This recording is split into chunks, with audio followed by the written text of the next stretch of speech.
gens que l'agriculture peut rendre quelqu'un riche. Connaître les chefs coutumiers. Alors, beaucoup de personnes négligent l'agriculture. Les gens mangent chaque jour. Bonjour YouTube, comment ça va? De mon côté, je vais très bien. Je suis très heureux de vous accueillir encore une fois sur cette chaîne Réflexion pour la diaspora. Aujourd'hui, j'ai proposé à une jeune femme qui m'inspire beaucoup. Et oui, les jeunes femmes inspirent beaucoup les jeunes hommes comme moi. Donc cette jeune femme a plusieurs entreprises. Et une des entreprises qu'elle a m'intéresse parce que vous le savez, si vous regardez mes vidéos sur YouTube et également sur Instagram, vous savez que la terre m'attire beaucoup. Donc ces temps-ci, je me suis beaucoup intéressé à tout ce qui avait rapport avec la terre, tout ce qui pouvait nous rapporter des finances. Donc cette jeune femme a une entreprise très intéressante qui, je pense, pourrait inspirer pas mal d'entre vous. Donc restez connectés parce qu'elle va nous donner des informations très pertinentes, très précieuses et surtout des chiffres.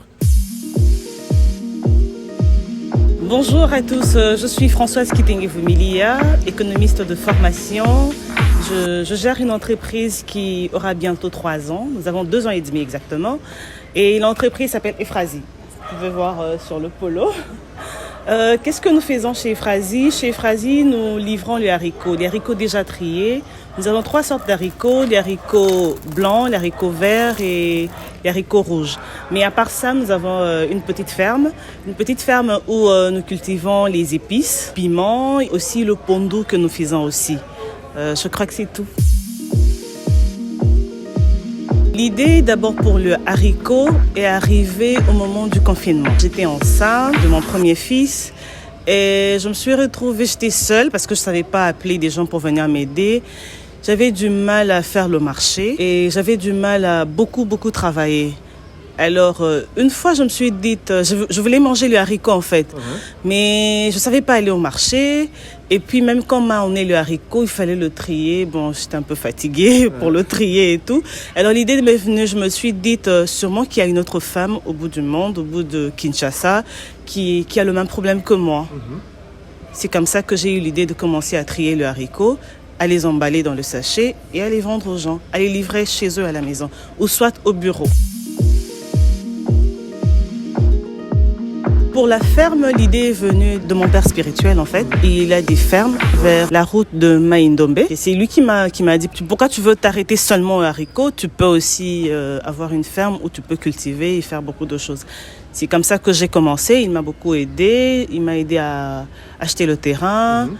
Parce qu'il faut connaître les chefs coutumiers. Alors lui, comme c'est un prêtre, il m'a facilité pour être en contact avec le chef coutumier. J'ai eu le terrain. J'ai engagé des gens pour travailler le terrain et pour commencer aussi à planter.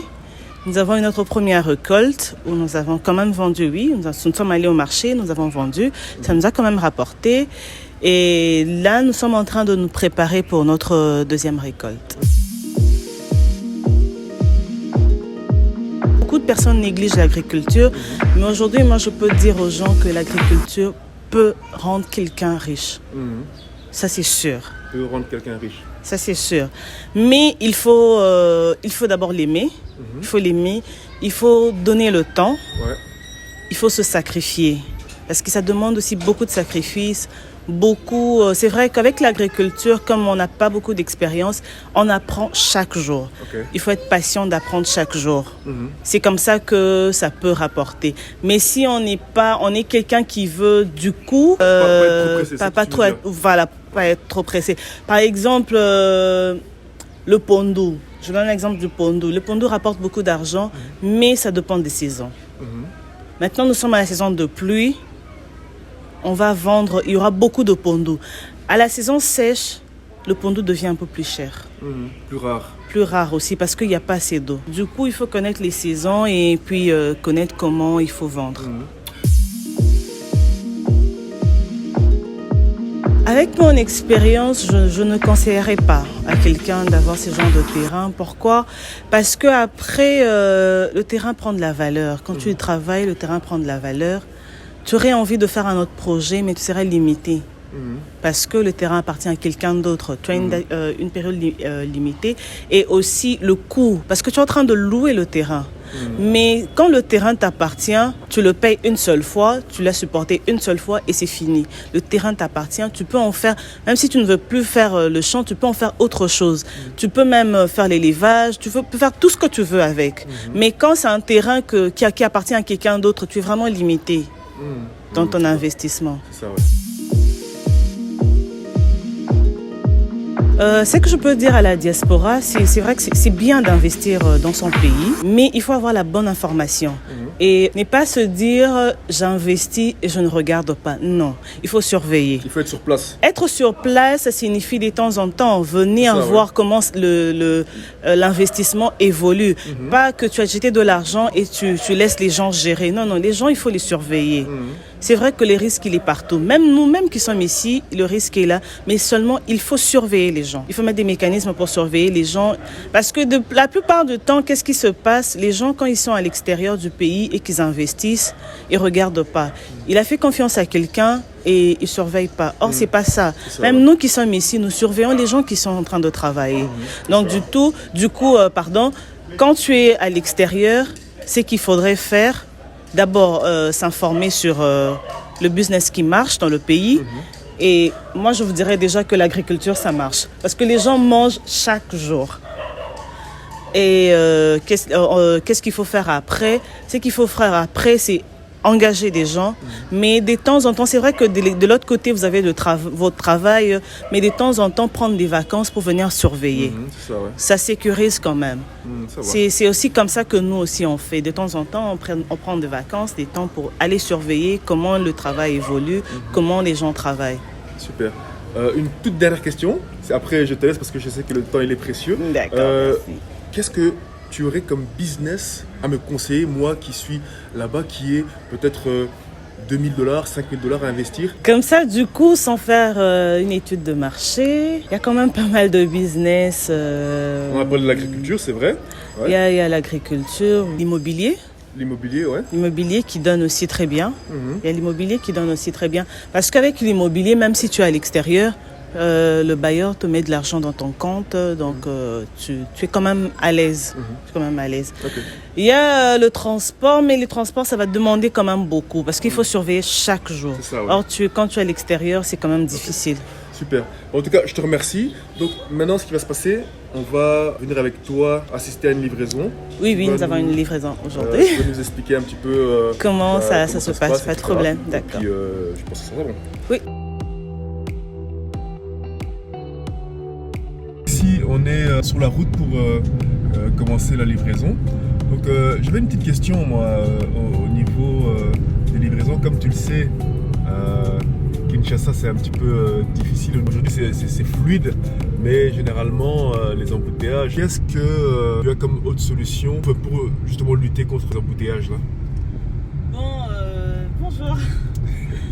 Généralement, je livre soit moi-même ou une de mes sœurs qui m'aide. Mais comme il y a trop d'embouteillages ces derniers temps, on a trouvé un motard qui va commencer à nous aider pour la livraison. C'est plus facile quand il y a des embouteillages, parce qu'avec la voiture, c'est toujours compliqué. Surtout si un client veut avoir les haricots rapidement. La livraison, je conseillerais toujours à quelqu'un de prendre un motard. C'est mieux. C'est vrai. Donc, livraison par moto, c'est vrai que c'est quand même plus facile. Il peut se faufiler dans les fils, etc. Et puis, c'est très rapide.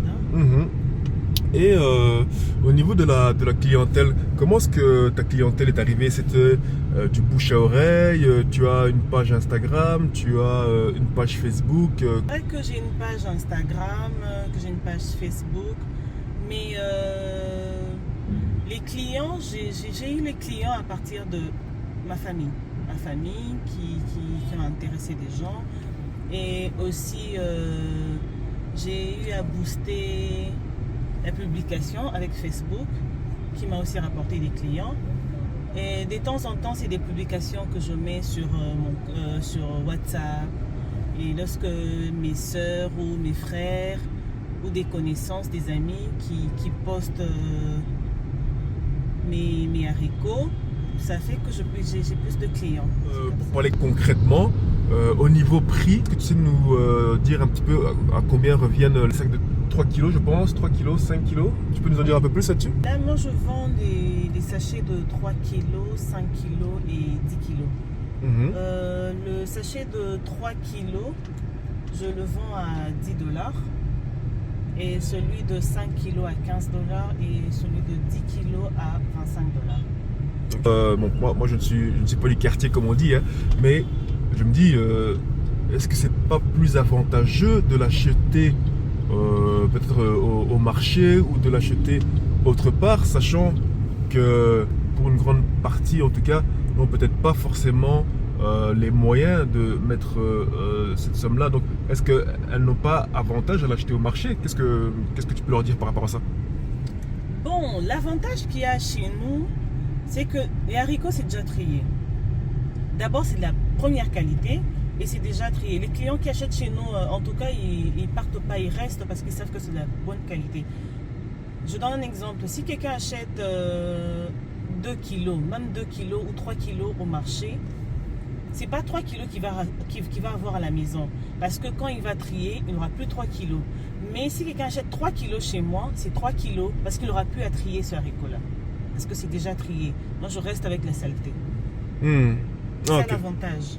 Et côté prix, il n'y a pas une très grande différence. D'abord parce que les gobelets de maman de marché, je pense que je devais quand même montrer le gobelet que j'utilise, est différent de mon gobelet.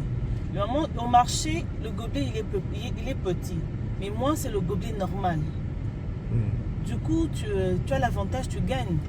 Même le client, il est en train de gagner. Ok, donc c'est vraiment un système win-win, quoi. Gagnant-gagnant. Ok.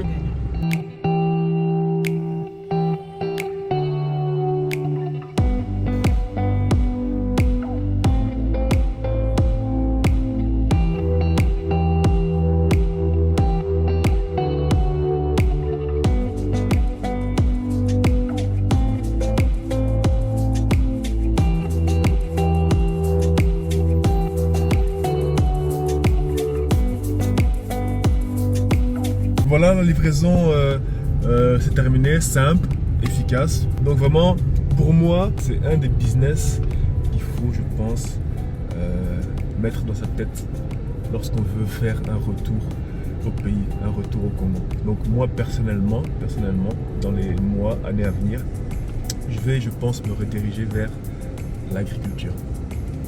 Je vous dis un grand merci.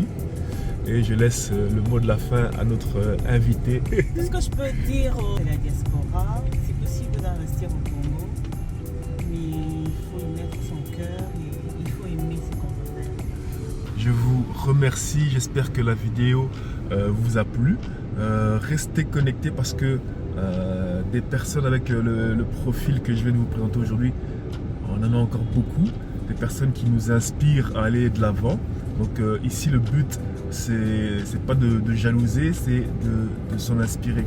Si vous avez des personnes qui ont des business, des entreprises qui rapportent, il faut s'en inspirer. Il faut regarder comment est-ce qu'elles ont fait et essayer de, pas forcément de copier texto, mais en tout cas de s'en inspirer pour nous aussi avoir une émancipation financière, nous aussi réussir notre retour au pays. Voilà, je vous dis à très bientôt, prenez soin de vous.